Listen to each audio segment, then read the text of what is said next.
Hey, how you doing? Justin here with another quick tip for you, and today it is practice breaking strings.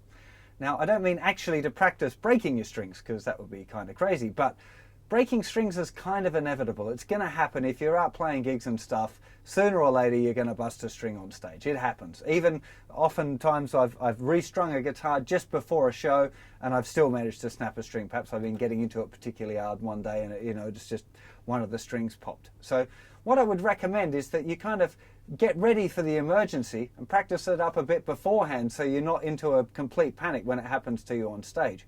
So the way I used to practice it was to imagine a string had broken, right? If you wanted to, you could actually take different strings off. That wouldn't be a bad plan, because it does feel a little different when there's a string gone. Actually taken off the guitar kind of feels weird, but you don't have to go that far.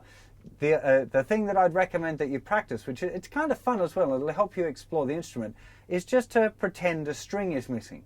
So put on a backing track for a 12-bar blues and do a 12-bar blues solo, but don't touch the second string. It's really interesting what happens, because so many of our licks go over that second string. Right? There's loads of them. It's all your position changey stuff. Loads of things are involved around that. So suddenly when you take it away, or you can't use it, most of your licks don't work. So you have to kind of find new licks, and that can be kind of cool, because it forces you to explore things in a slightly different way. Now, if you're a real beginner, it's just going to kind of be difficult, right? Because you won't have enough vocabulary, enough licks to try and kind of get your way around. But if you're able to do a solo, and you've got a little bit of vocabulary with your licks and stuff, it's a really, really fun exercise. You think about just the minor pentatonic scale.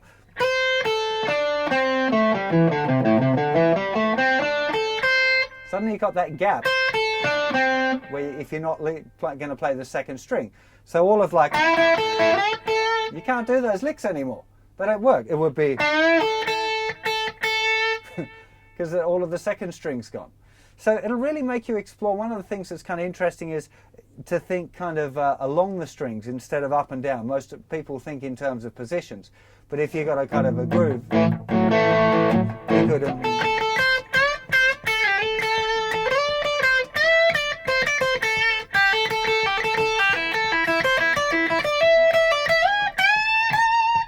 that was all just the thinner string. So trying to avoid the second string meant that I just stayed on the one string, which is really good because you're kind of exploring it. I would never have played that particular line had I had access to the second string, just because my fingers wouldn't have done that. So I've just found a new little thing. It also, when you skip a string, sounds pretty interesting, particularly in blues sort of things. It's kind of more common to do string skippy stuff in rock and metal, but in a blues context,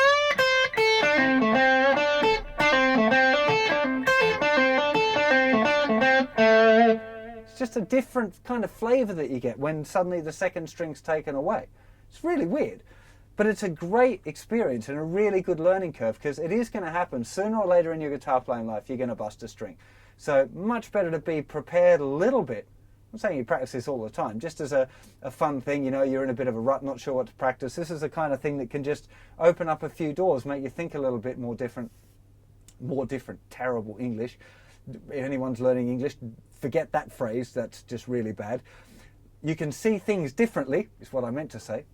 And it's a really cool, fun thing, So go off and have an explore. Either take the string off or just ban one string from a particular improvisation.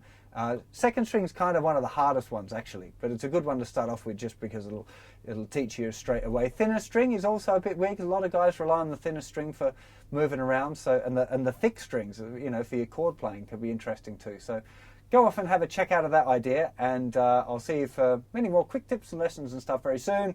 Take care of yourselves. Bye bye.